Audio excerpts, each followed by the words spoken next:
Hi, everybody. Welcome back or welcome to virtual NerdCamp New Jersey. My name is Emily Meixner, and I'm one of the organizers, and I'm here today with three authors of verse novels, and we're going to be talking to you and having a conversation with each other about why verse novels are so interesting and appealing to middle grade and young adult readers. And then we're going to talk a little bit about writing verse novels, some tips, some strategies, some words to the wise for teachers who are interested, but also for students who might be interested in doing this work too.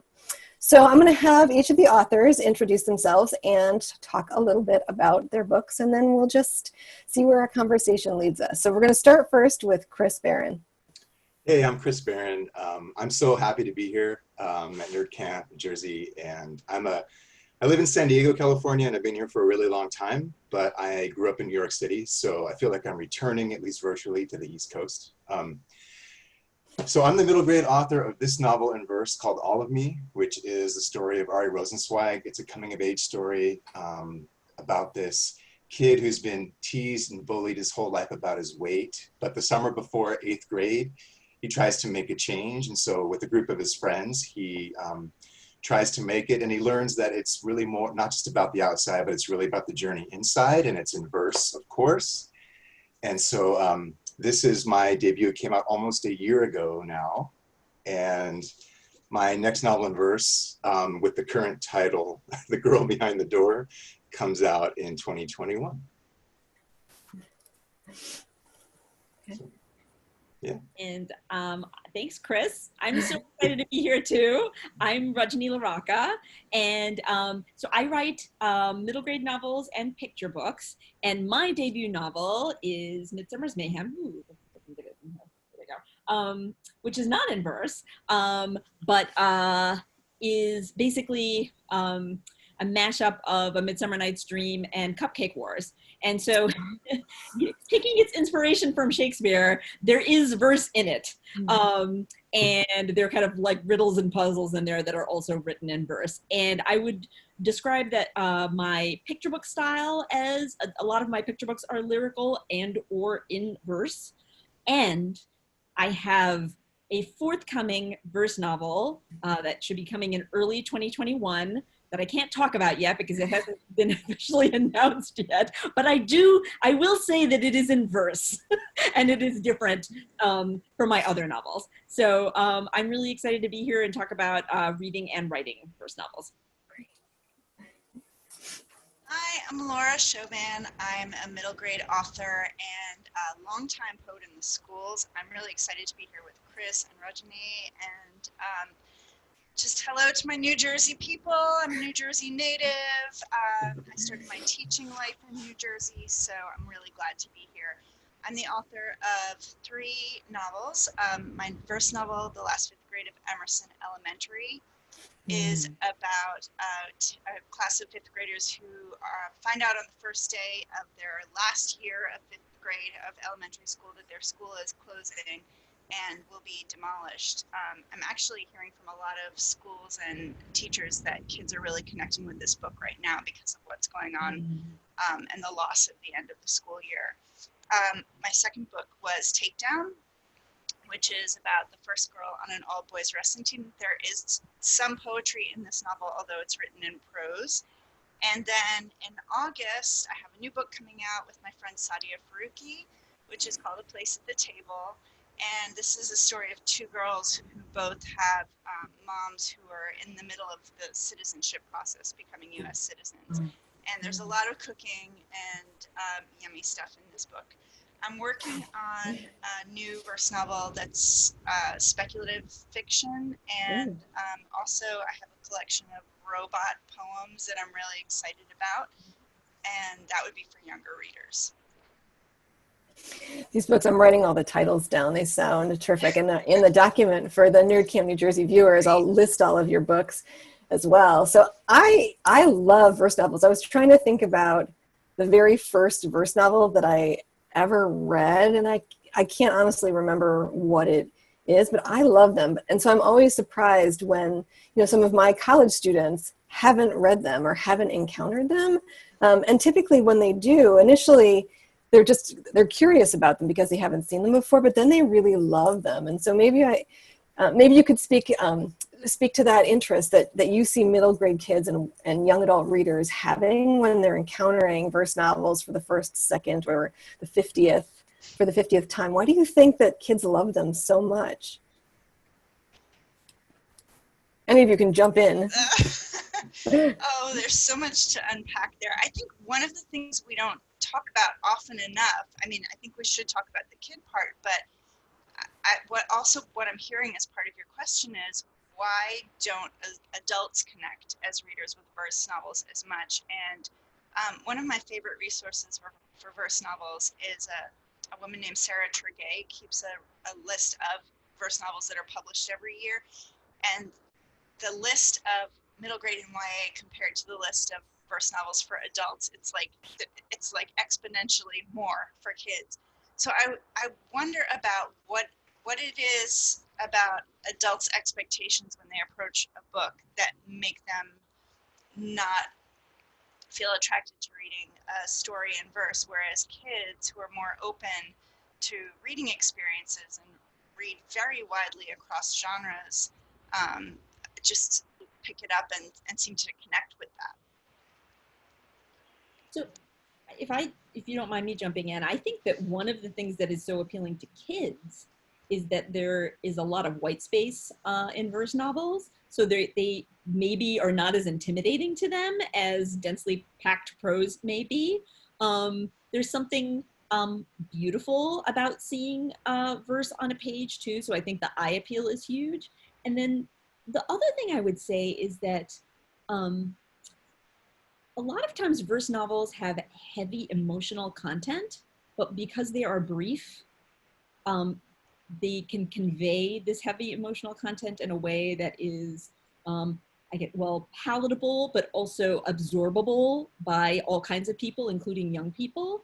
So you can read about things that are really, really sad or deeply emotional or even scary, and still feel safe because there aren't as many words and there's more white space for you to fill in what you need to fill in. I think that's true. Oh, sorry. Go ahead, Chris. Go ahead. I was just saying that's really true. I mean, I feel like also just to add to those points, that because it's kind of fast to read, even though the images are still rich, complex, layered, and they deliver the power and the punch of a big sort of section of prose in such a shorter space, everything put together in terms of structure and everything else, you're still getting such a strong experience. And I've talked to kids, and this has been really rewarding this year, who feel this really strong sense of accomplishment. Like for some of them, it's the first time they've read 50 pages at once. And I didn't realize that was such a big deal, because just as a reader, and the kids who are readers of my own, like I see that. But for a kid to say that, and then a teacher or a parent to come to me and say, he or she, that they don't read that often, there's that sense of accomplishment, but they're not getting shortchanged. The book isn't shorter per se, but it's faster, and the structure of verse, the flow and the power of it really do have an impact. I do want to circle back to one thing that Laura said about maybe why adults don't connect. And I just made me think of my college students, because I teach creative writing in college for a long time. And I always teach the intro class. We teach poetry, fiction, nonfiction, just kind of everybody gets to write a little bit of each genre. But whenever I start with poetry, because I want to really treat and think about language, but there's always like a collective at the start. And then I'll show like spoken word poetry, and then I'll have them read narrative poetry, and they'll go, oh, we didn't get to read much of this as kids. And I know that that's changing now because of verse novels and this kind of thing, where they're finding story early on in verse. But there's a gap there. I think there was a gap there for a little while where poetry meant, oh, I don't understand, so I don't like it. But I'm really excited that that's really, really changing and really fast. So. And that there are two pieces, I think, that I wanted to respond to about that. The first piece is that's something when I am doing my work as poet in the schools, it's something that I hear from a lot of teachers, that they don't teach poetry or read it with students because they have that fear from right. when they were in high school, and the job of a poem was to be picked apart. by your English teacher. And guilty also, by the way, when I taught high school English, because not every kid likes that. Not every kid is analytical in that way. For some kids, just sharing a poem that you love and saying, you know, this is the line that really drew me into this poem. What did you like about it? That's enough. And backtracking a little bit, when we talk about verse novels and white space, the other thing I think that we don't talk about enough, which is really important, and it goes alongside with the narrative, is the way that poets use line breaks to communicate the voice of a character when we have a narrative. So I think Kwame Alexander's books are a great example of this.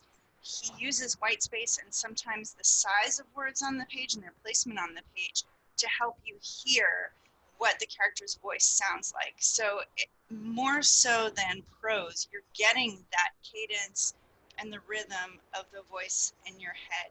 So the verse novelist is using space on the page to compose how he or she would like you to hear that character's voice. And I think that's why it's such a great match for very close first person work. As you were talking, I was jotting down some notes, and I was thinking again about my college students' reactions too when they encounter a verse novel for the first time. And their inclination, at least initially, is to speed through it, but they find that they have to slow down because, as you mentioned, oftentimes the content is heavy, but the poems give them room to breathe and think. And so they actually find that they slow way down so that they can savor the story, hear the voices, and they don't feel pressured to read in the same way that they typically have with a prose novel, because they do have that space to breathe within the narrative. And so that's always a really interesting experience for them, because it does suggest to them that there are multiple ways to read poetry, and that they don't always have to read it. I think you said looking for the job, right? What's the job of the poem? That they can read it and enjoy the language, or read it and find it funny and just be amused, right? Or read it and really connect with an issue and an idea. So I love that idea of, like the poem being a genre, or the verse novel being a genre in which the kids can take their time with it a little bit more intentionally, but also, right, that they can think about reading poetry in a variety of different ways. And I don't know, if you're thinking about that as authors, that the kids are, that they might actually be responding to different aspects or reading differently depending on what they need as readers when they come to your books. I think the cool thing about verse novels is that, yes, they're written in poetry, but they are novels with stories. So I think for the kids that are more plot driven, for the readers who are more plot driven, the story carries you along and you're like, oh, okay. And then you can, as a side effect, enjoy the poetry and, think about figurative language and stuff like that. And then for the readers who are more drawn to poetry, they can focus on that kind of stuff. And then, and like character and plot and all this stuff kind of comes along with it as well. I think in general, probably kids are more likely to be like, I want to know what happens next in the story. And then the kind of enjoying the poetry and appreciating the poetry comes second to them, but you never know. And I think the other thing I wanted to say is that it is a very visual type of storytelling. So it is not only visual in that you see it on the page in a different way, but poetry conjures images, and that is kind of how that is how we write poetry. And so it makes you makes you see things when you're reading it in a way that, I'm sure we do that as well with prose, but I think it's just even more heightened because it's in poetry. Yeah, I love that. It makes me think about when you were talking just about, well, everything you said, I have things to respond to, but I'll just pick one, which is the, this notion of plot, character, setting, point of view, theme, conflict, like they're all present in the verse novel, and they do carry readers along. But what I'm learning, I think, is that and this is what I love about poetry, is it impacts you without you knowing sometimes. Like, you can't always predict the way the language will affect you.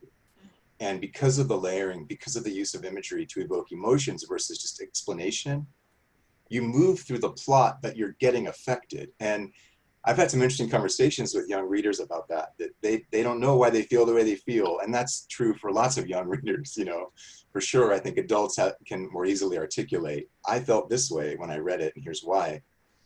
And I love that about poetry. You know, so often we read a poem and we wonder, like, why did that impact me?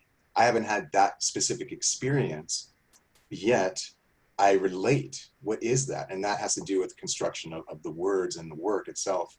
And I think verse novels can do that so beautifully, you know, all the ones I've read. So. Can you talk as writers a little bit about your process? So when you're thinking about the stories that you're going to tell, you know, particularly knowing that you're catering to a middle grade or young adult audience, how does that impact you? And then, you know, as you're thinking about the verse itself, what kind of strategic decisions do you find yourself making in terms of like how to write the poetry? Good question.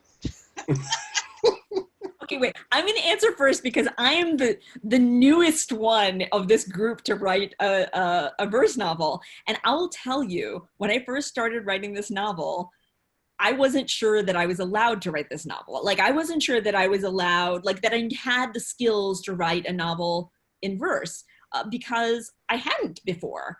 And so I was lucky enough to go to a workshop where a renowned novelist, a verse novelist, gave the workshop. And I've got to tell you, she completely just made us all feel comfortable. She basically said, okay, everyone, like, you can all write a novel in verse. That's fine. Like, just write it. And then when you're revising it, here are all the things you should think about, right? And she talked about, you know, the kind of paring down the metaphors to just a few things. So it's not like 10 metaphors all through the novel. Choosing your line breaks, choosing your punctuation to have the impact that you want it to have, and kind of the ways to end each poem and also each section so that you had kind of like a fermata on the thing that you wanted your reader to be left with before they moved on to the next thing. And she made it sound like she was so not intimidating that I was like, okay, I think I can do this. And I thought that the story that I had to write was suited for a verse novel because it was very internal. It was a lot about one person's experience and all of her thoughts. And it dealt with some emotional topics that could be considered heavy that I didn't think that prose would be the right way to address it. And yeah, and then I took her advice and I just wrote the first draft, and then I tried to figure it out all the rest of it, and it worked out pretty well. I'm gonna use that line with my students. I'm gonna say, just write it and then revise it, right? I mean, it seems so simple, right? Just write it. Yeah, I think also because there were I had no expectations. I was like, I'm just going to try this. Like, what is the worst thing that can happen is I write something that I don't like very much. So, yeah, I think sometimes you just have to, when you're scared of something, you just have to act like it's going to be okay, which it is going to be okay, no matter how you write it, and just go do it. Oh, I'll go ahead since I'm working on something right now. I find that a lot of things, prose is a very different process for me. I find drafting in prose is like not fun for me at all. I don't enjoy it. I would much rather have a finished draft that I can go and revise. That's happier for me for prose. And I think part of the reason is when I'm writing prose, if I'm working on a scene, I know I have to write 3 to 5 pages.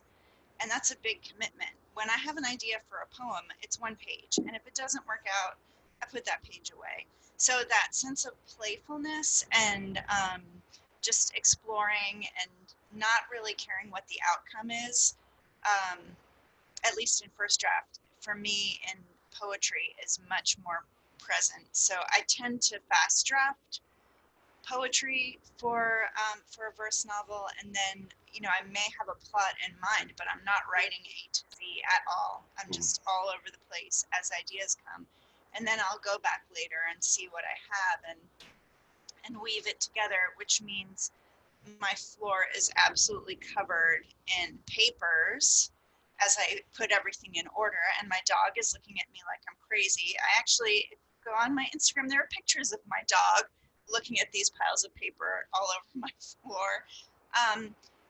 It's not an efficient process, but for me, it's that, like, it's putting the poetry first before the before kind of putting a leash on it, the leash of the story. I have this story in the back of my mind, and that's enough for right now. And then when I go back to it and revise, then I'll start, forming it into something. That's the theory, anyway. I say this knowing that the last fifth grade of Emerson Elementary took 6 years to figure out the story piece. So wouldn't recommend doing that. And hopefully that won't happen this time. Well, that book has so many kids speaking in different ways. And do you think that maybe, because sometimes a verse novel is narrated by the same person all the way through, but in the case of that book, you've got all of those different kids. And so, I mean, it's not just navigating the story, it's navigating all of their voices, right? And sort of figuring out their relationships to each other as well. Right. I really love a multiple point of view book, clearly, because all 3 of my books so far have been written in multiple point of view. But that, I think, because I had very present in my mind Spoon River Anthology as a model for that book, the Edgar Lee Masters book from 1915. And, in that story, each person in this small town outside of Chicago gets one opportunity to tell their part of the history of the town and their experiences.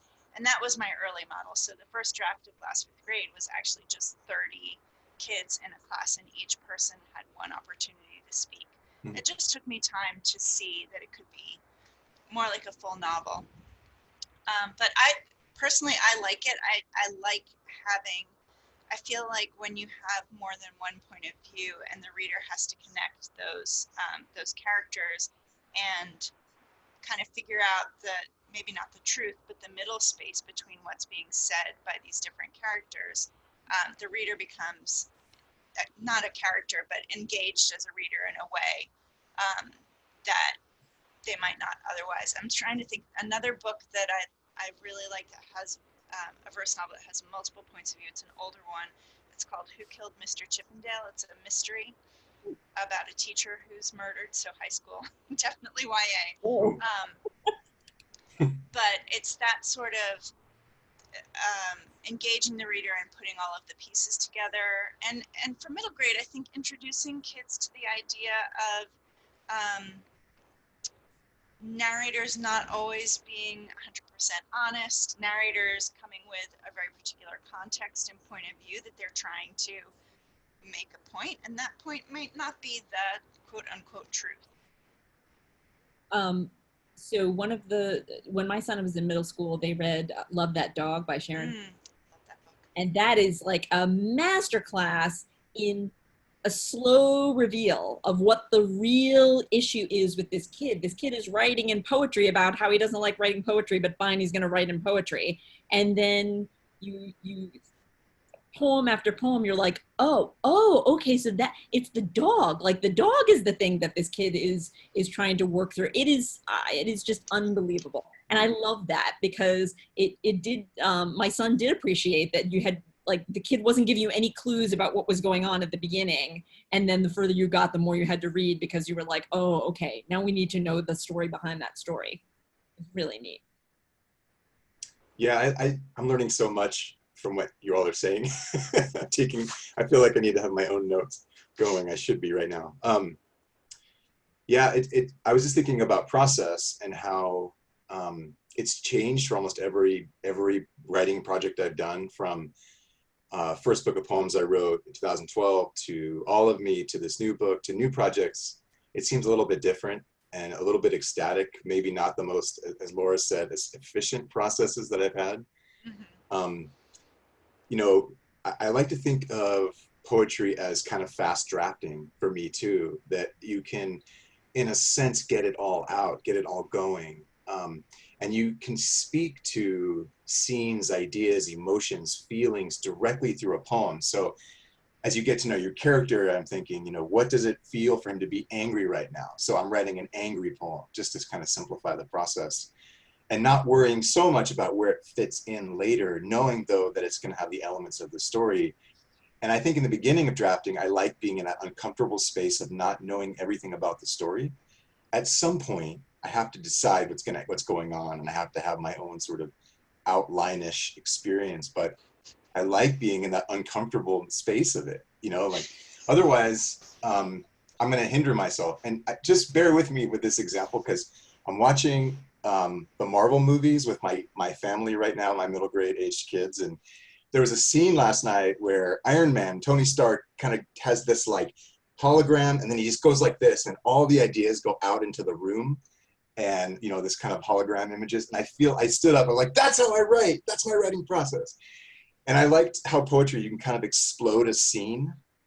So I just feel like my ideas are everywhere. And then my job is to kind of pull them all back together and hone it into a very carefully crafted expression of that idea. And that's the work that I love doing, but I would never want anyone to have to see it. That makes sense. Like the messiness of that, the chaos, the me running out to the family room of my house and being like, listen to this, everyone. They're like, oh, there's dad again. But in the end, it comes out with kind of a more carefully crafted concept. I don't know how sustainable this is, but this has been a part of my process overall for a long time. Just FYI, I'm going to have a t-shirt made that says I'm having an outline-ish experience for all the pantsers out there. A TV show that's called Outline-ish, or it's about authors putting their books together. Yeah. That's funny because I wrote it down in my notebook too. I was like, outline-ish. I'm going to use that phrase because I think that's true, right? Because we start writing and there's something in our head that's kind of congealing, but we don't know exactly how it's going to work, and so we do have an outline-ish kind of experience. So thinking, I mean, one of the things that I'm hearing from all of you in some ways is that your process is nonlinear, and I think that is really interesting to student writers, because oftentimes, the process that we see in schools is that you start at the beginning and you draft to the end, and then you go back and revise. And none of you have described the process in that way. Sometimes you start in the middle, sometimes you start with a voice, sometimes you start with a scene, and that you don't always know where the story is going or where the end will be. And so that's just, I think, really helpful in some ways, and maybe freeing for kid writers who feel like, I want to write, but I don't have a whole story. I just have a moment or a character or an idea, and it sounds like that's enough for them to begin. Yeah, sure. I would say that this is true even when I write in prose, but especially when I write in poetry. If I don't know, like if I can't quite figure out how to get from point A to point B, I just write the next thing I know that is going to happen. I'll just write something that I know is going to happen and find a way to get there. Or if I write a part that you find interesting. There are times when I'm like, especially with prose novels where it's just many more words, and you're just like, I'm boring myself. If I'm boring myself with what is going on right now, then why would anybody want to read this? And then I'm just like, all right, skip that, forget that, let's move on to something else. And sometimes I find that thing I was writing that was boring me to tears doesn't need to be in the book. And then I'm like, fine, that can go away. With this novel in verse, I will tell you, I just allowed myself to write moments. I was like, oh, and then this moment happens, and I don't even know where exactly it's going to fall into it, but it's probably going to be in here somewhere. And I did start with like a very general outline, like we're starting here, and I know we're ending here, and I know these 3 things happen kind of thing. But the rest of it was all moments. And here's another writing tip. If you're writing something and it's like your secret project that like nobody knows about, you might find that you have an easier time writing it. This is the fastest I've ever written a novel in my life. I was working on another novel that I had to write it. I was, contractually obligated to write it, and I love it, but it's in prose, and it's it takes a lot more time. And so this was my Friday night like secret thing that I did. I was like, I get to work on this now because it's Friday. And I allowed myself to write whatever I wanted to, whenever I wanted to. I had a general idea of where it was going. And then at one point when I turned in that other novel, I was like, go. And then I finished this novel in 2 months. So it's like, it was just a completely different process. And in many ways, it was so much more enjoyable because there was no pressure at all until the end when I was like, let's just write it. And it was fun, and it was very satisfying. The only book I've ever outlined first before drafting was A Place at the Table, and that was just a function of having to work collaborating. You know, Sadia and I had to decide which scenes were in which character's voice and things like that. And also, she's much more organized than I am as a writer. We learned a lot from each other during that process. She learned to let go a little bit, and I learned to be a little bit more organized. I have this very similar experience. I have a secret project. It's a graphic novel, and it's such an experience like that where I'm just pouring out words, picture. And that's the artist that I'm working with. So I'm having to learn how to collaborate the kind of flow of the words, that I need to slow it down and reel it in and get organized as well, because my process doesn't necessarily work in that collaboration. So it's interesting. Interesting that you bring up graphic novels, because I think there's a lot of crossover between verse novels and graphic novels. And, you know, I don't think people have talked about it quite enough. Just as we were saying before, the role that the reader plays in connecting, providing the connective tissue between the poems in a verse novel, between the words and the images in a graphic novel. I think there's a lot of the type of readers who like one tend to also like the other. Yeah.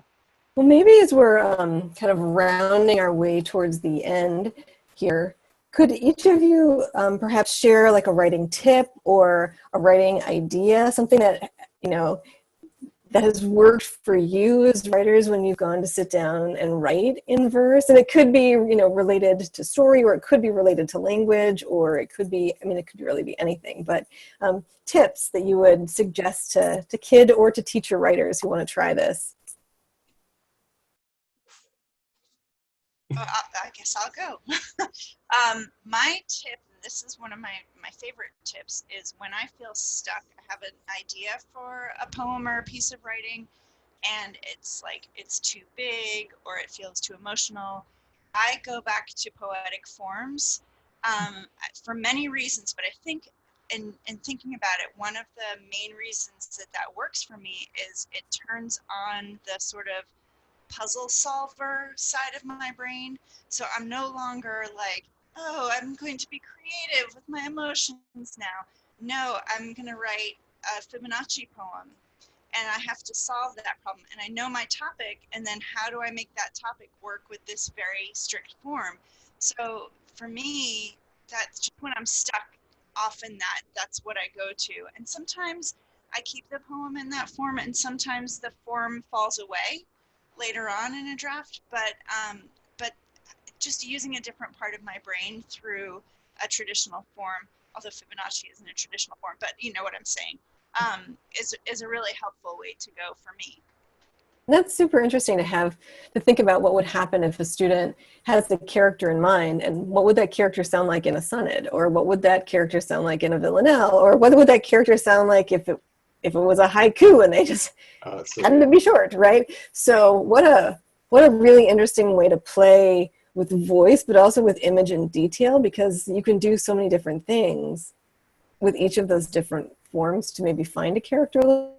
Yeah, it is interesting to think about, and this is something in the last 5th grade too, is how does the form then reflect the character? So, you know, a particular character might be drawn to a particular type of form.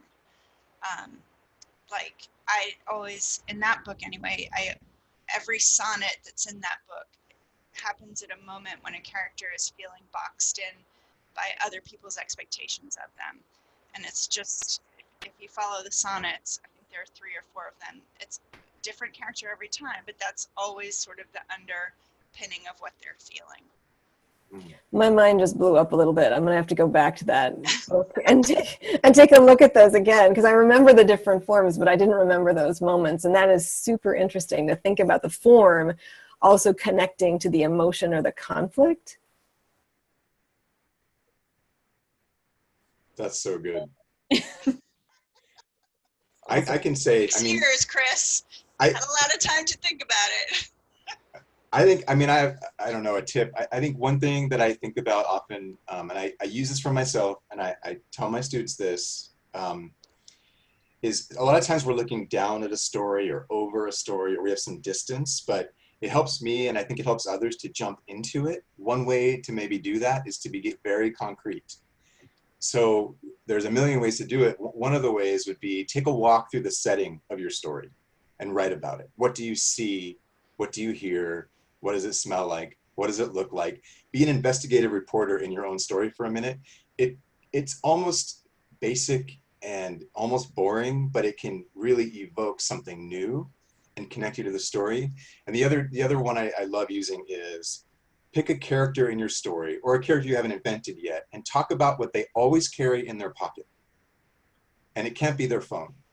So it has to be something like, so in All of Me, there's a character who cannot go without his chapstick.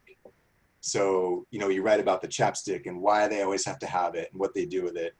And all of a sudden, I found for myself that I'm back with those characters, and I'm connecting to the things that are most interesting in the writing and in the story for me, and usually for readers.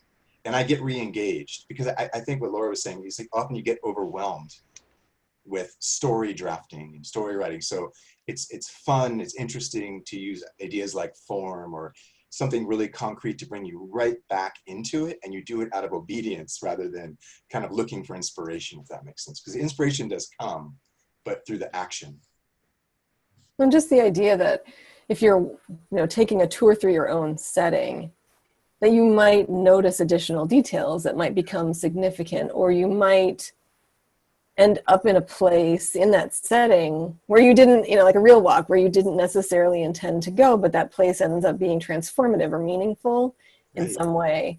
And that, by going back and revisiting it, you could add details to it, that it's not just like this fictional place, but it becomes more and more real the more time you spend in it. Yeah.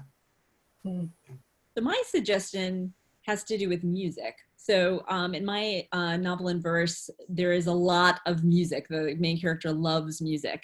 And there's so much to music, obviously, but lyrics are kind of poetry.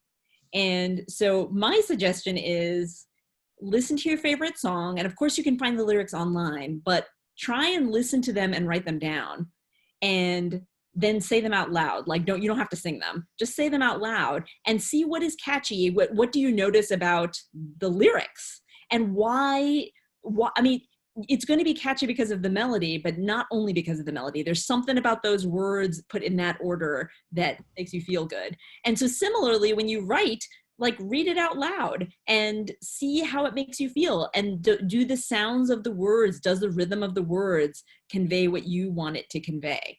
And you can do that with really short pieces. So you don't have to write an entire novel. You don't have to write several pages. You can write half a page and read it out loud and see how that feels in your mouth and to your ear. And that's already writing poetry. Yeah, and as you were talking about that, I was thinking about music as mentor text, but also, so thinking about the rhythm, because many lyrics rhyme. So how is it that the lyricist is using that rhyme to carry the narrative, but also then to express themselves and to express voice? So there are lots of things that they could be talking about. But I love the idea of just zooming in on, like, if you typically listen to the music, pay more attention to something else in the song. Pay attention to the language and see what that does. See what that does for you. These are so good. I wish I was still in school so that I could tell my students to do all these things. And I have to save this for next fall. Well, any other thoughts or comments, or things that you really just want viewers, students, teachers to think about with respect to verse novels, or to know as potential verse novel writers? Maybe we could shout out a bunch of verse novels that we really have enjoyed. I love that. It's like our own little title talk. Well, one of the verse novel experiences that my son had when he was in 5th grade was with Kwame Alexander's The Crossover. Kwame Alexander's The Crossover. And that was in 5th grade. He's in 8th grade now. In 5th grade, that was their favorite book of the year. And I remember him reading that book in class, but then also going to the library after that and trying to find books. And I remember him reading that book on our couch, sort of yelling to me, "Mom, you have to listen to this poetry. You have to listen to this poem, how this sounds." And I have not had a reading experience with him like that since then. So those two books, The Crossover and Booked, for me, have been really powerful reading experiences. Not for me, but for my son, who is of this age.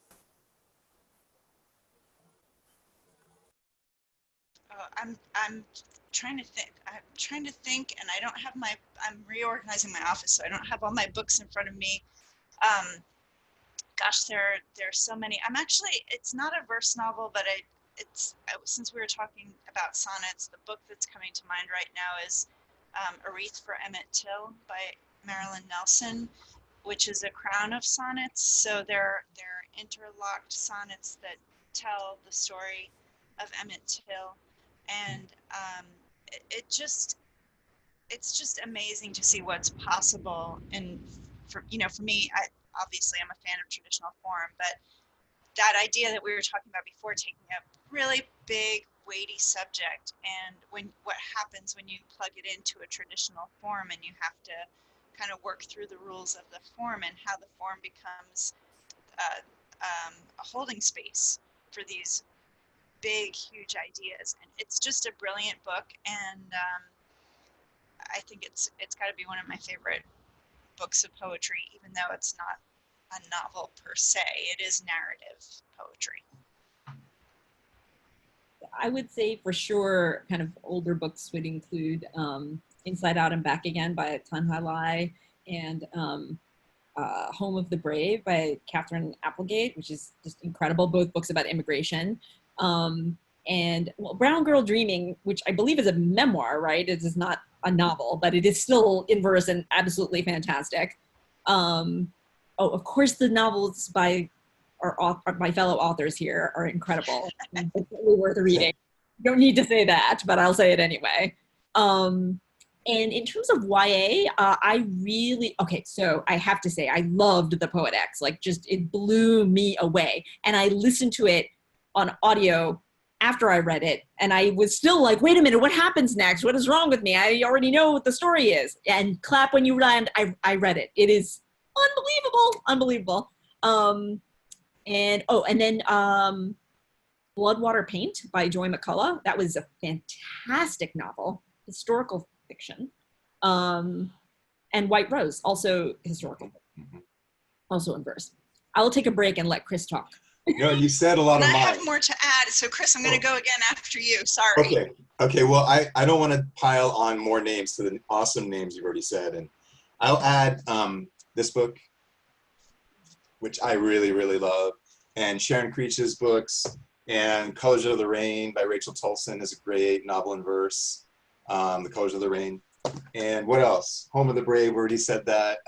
Kay Holt's books, and I really love Nikki Grimes' verse novels. Those have been really sort of motivational, inspirational to me, because she has such a way with language and getting to the heart of matters in her writing that it's, as a poet and as a reader, it just really has an impact on me. So those have been some of my favorites.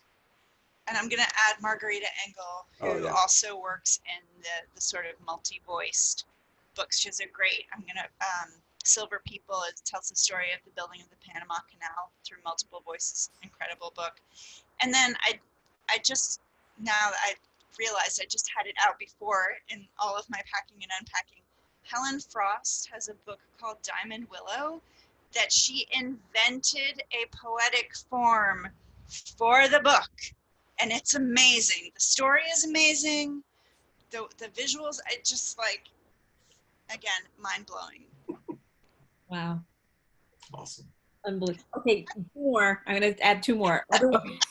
By Jasmine Warga, and Emmy in the Key of Code, which incorporates STEM elements of, coding, computer coding into poetry. I've never seen anything like it before. Can you say that one more time? I got key of code, but I didn't get the first half of that. Code. Okay. Yeah, but All right. Oh, I'm going to make sure that I list all of these on our document so that everybody can. Shout out to I participate in this thing called Poetry Friday, which is teachers, educators, librarians, children's authors who blog something poetry related every Friday. And a lot of those people review novels in verse. So when new books are coming out, it's a really great way to plug into the Poetry Friday community and see what people are saying about the new novels in verse that are coming out. And if I Google that, will it give me a link that I can direct people to so that they can? Yes, sure. Okay. Okay. Well, thank you to the three of you. This has been wonderful. We could do this for another 3 or 4 hours, just sharing titles and talking about writing. But I so appreciate your willingness to be here and to be present and to share your experiences and your expertise with all of the NerdCamp New Jersey folks who are going to take a look at these videos. There's been excitement brewing, and I think, fingers crossed, we're going to have all of these videos up soon. So thank you very, very, very, very much. Thank you so much, Emily. Thank you. Thank you. Great. You're welcome.